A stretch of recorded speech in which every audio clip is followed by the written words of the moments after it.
अब देखो यार, अगर तुम लोग रोमन रेंस के फैन हो तो ये वीडियो तुम्हारे लिए मस्ट सी होने वाली है, क्योंकि गाइस समर स्लैम पर ट्राइबल चीफ के रिटर्न होने के बाद अब रोमन रेंस फाइनली स्मैकडाउन पर वापस आने वाले गए। डब्ल्यूडब्ल्यूई में रोमन रेंस के नंबर 1 मर्चेंडाइज सेलर बनने को लेकर बैक स्टेज से काफी बड़ी न्यूज आ चुकी है। डब्ल्यूडब्ल्यूई के बैड ब्लड पेपर व्यू पर सीएम पंक के मेन इवेंट करने को लेकर डब्ल्यूडब्ल्यूई की काफी बड़ी अपडेट आ रही है। डब्ल्यूडब्ल्यूई में जेकब फातू के पॉसिबल इंजरी सिचुएशन को लेकर डब्ल्यूडब्ल्यूई की तरफ से काफी बड़ी अपडेट आ रही है। तो गाइज वहीं जीला फातू डब्ल्यूडब्ल्यूई को कब ज्वाइन करेंगे, इसको लेकर भी बड़ी रिपोर्ट सामने आ चुकी है। तो गाइज चलिए बिना किसी देरी के शुरू करते हैं इस वीडियो को। और सबसे पहले बात करेंगे ट्राइबल चीफ रोमन रेंस की। गाइज यहाँ पर समर स्लैम पर रोमन रेंस के शॉकिंग रिटर्न के बाद Roman Reigns already social media के ऊपर काफी सारे बड़े रिकॉर्ड बना चुके हैं। यहाँ पर रोमन रेंस के रिटर्न होने के बाद डब्ल्यूडब्ल्यूई के सोशल मीडिया हैंडल्स के ऊपर रोमन रेंस के रिटर्न वीडियो को करीबन 100 मिलियन से भी ज्यादा लोगों ने देखा है।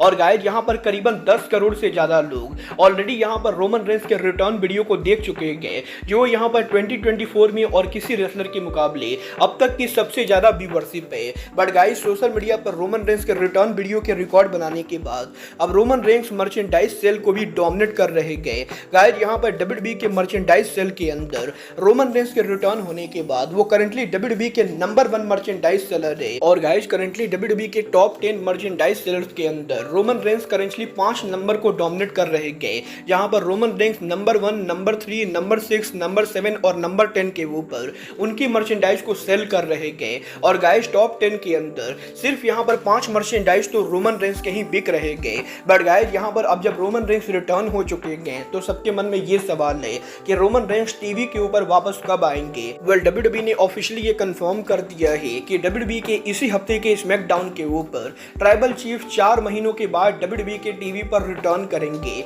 और इस हफ्ते डब्ल्यूडब्ल्यूई के स्मैकडाउन के ऊपर हमें यहां पर रोमन रेंस का रिटर्न देखने को मिलने वाला है। वेल देखना बहुत ही दिलचस्प होने वाला है कि रोमन रेंस के स्मैकडाउन पर रिटर्न होने के बाद डब्ल्यूडब्ल्यूई के स्मैकडाउन व्यूअरशिप के अंदर कोई नया रिकॉर्ड बनाती है या नहीं, और डब्ल्यूडब्ल्यूई के स्मैकडाउन के ऊपर ब्लड लाइन के इस पूरे ड्रामे के अंदर रोमन रेंस और सोलो सकवा का फेस ऑफ होता है या नहीं। बट गाइज जहां तक बात रही ब्लड लाइन की, तो गाइज यहीं अब डब्ल्यूडब्ल्यूई के समर स्लैम के ऊपर ब्लड लाइन के मेंबर डब्ल्यूडब्ल्यूई के टैग टीम चैंपियन जेकब फातू की इंजरी को लेकर काफी बड़ी न्यूज आ रही है। गाइज यहां पर डब्ल्यूडब्ल्यूई के समर स्लैम पर टेबल स्पॉट के बाद जेकब फातू को यहां पर समर स्लैम वीकेंड के अंदर उनके पैरों के अंदर बिग बूट पहने हुए देखा गया था। और जैसा कि आप देख सकते हो जेकब फातू ने उनके पैरों के अंदर बिग बूट पहना हुआ है, जिसका मतलब ये है कि जेकब फातू के पैरों में चोट लगी है। और गाइज वैसे तो ये कंफर्म नहीं है कि जेकब फातू की ये इंजरी कितनी सीरियस है, बट गाइज यहाँ पर काफी सारे लोगों का ये कहना है कि जेकब फातू का ये इंजरी रियल ना होकर बल्कि फेक इंजरी है,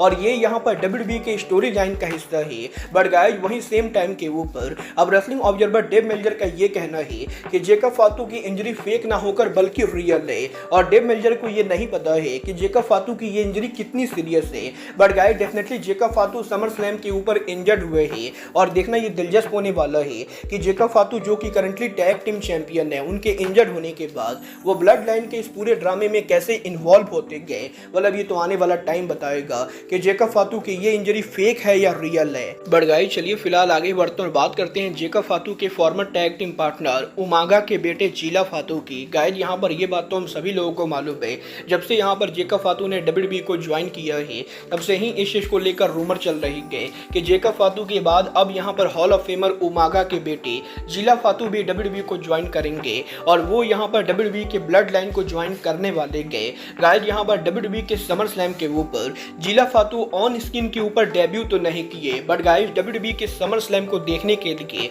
जीला फातू यहाँ पर क्राउड के अंदर बैठे हुए थे। और डब्ल्यूडब्ल्यूई के समर स्लैम वीकेंड के अंदर काफी सारे लोगों ने जीला फातू को स्टेडियम के अंदर देखा। और अब यहाँ पर इस चीज को लेकर अपडेट आ रही है कि डेफिनेटली डब्ल्यूडब्ल्यूई कंपनी करंटली जीला फातू के ऊपर नजर रख रही है, और डब्ल्यूडब्ल्यूई कंपनी डेफिनेटली जीला फातू को उनके ब्रांड के ऊपर लाना चाहती है। बट गाइस क्योंकि जीला फातू करंटली इंडी रेसलिंग के ऊपर काम कर रहे गए, तो गाइस किसी लिए करंटली ये क्लियर नहीं गए कि जीला फातू के इंडी रेसलिंग का डेट कब ओवर होगा। और पॉसिबली जैसे ही जीला फातू का इंडी कमिटमेंट ओवर होगा वो डब्ल्यूडब्ल्यूई के ऊपर ज्वाइन करने वाले गए। वह देखना बहुत ही दिलचस्प होने वाला है कि जीला फातू डब्ल्यूडब्ल्यूई को एग्जैक्टली कब ज्वाइन करते गए, और वो यहाँ पर ब्लड लाइन के इस पूरे ड्रामे के अंदर रोमन रेंस और सोलो सकवा में किसकी साइड पर खड़े होते गए। बट गाइज चलिए फिलहाल आगे बढ़ते और बात करते हैं WWE के head of creative triple H की। गाइज यहाँ पर WWE के head of creative triple H के समर स्लैम के पोस्ट मीडिया कॉन्फ्रेंस के अंदर ट्रिपल एच से जब ये पूछा गया कि WWE कंपनी इस साल के एंडिंग के ऊपर क्या कुछ और बड़ा करने वाली है और सीएम पंक, रोमन रेंस जैसे बड़े रेसलर्स के रिटर्न होने के बाद क्या WWE कंपनी 2024 के अंदर और कुछ बड़ी चीजें करेगी,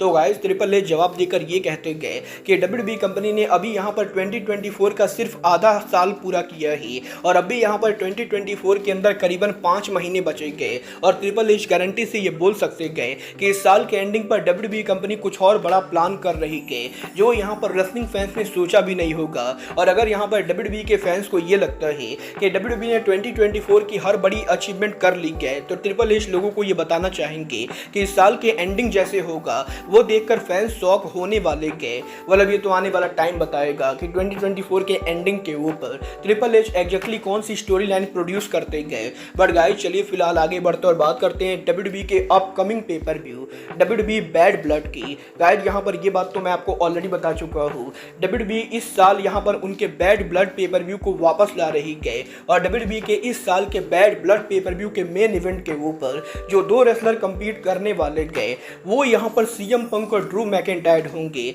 गाइस यहाँ पर समर स्लैम पर पंक मैकिंटायर के ब्लॉकबस्टर मैच के बाद WWE कंपनी करंटली ये प्लान कर रही है कि इस साल बैड ब्लड पेपर व्यू के ऊपर पंक और मैकिंटायर के बीच में रीमैच होगा और ये मैच कोई नॉर्मल मैच ना होकर बल्कि हेल इन अ सेल मैच होने वाला है। और WWE के करंट प्लान के हिसाब से सीएम पंक और मैकिंटायर की ये राइवलरी WWE कंपनी 2 महीने और लंबा ले जाएगी, जिसके बाद की फाइनली अक्टूबर के अंदर हमें यहाँ पर बैड ब्लड के मेन इवेंट के ऊपर मैकिंटायर और पंक के बीच में हेल इन अ सेल मैच देखने को मिलेगा। वेल आप लोग मैकिंटायर और पंक के बीच में हेल इन अ सेल देखना चाहते हो या नहीं, आप लोग मुझे कमेंट करके बताइए। बट गाइज अब आज की इस वीडियो में बस इतना ही, मैं मिलता हूँ आपसे अपने अगले वीडियो में। बट गाइज तब तक के लिए good bye, good night and bang.